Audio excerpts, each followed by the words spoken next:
Konnichiwa everyone. Today's Tokyo Hot Spring Hotel tour is Dormy Inn Ikebukuro. The hotel was built in the spring of 2021 and is located in northeast Ikebukuro, a 30-minute train ride from the hub Tokyo station.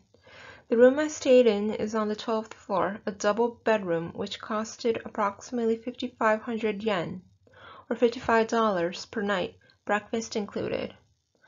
The hot spring is on the 15th floor. The woman's bath has two baths, one indoors and another outside. There is a sauna as well. Photos and videos are not allowed in the bath, so I borrowed photos from the official website. After taking a bath, go grab a manga to read for free. Hey, it's Ikebukuro, the city of anime. Thank you for watching. See you next time.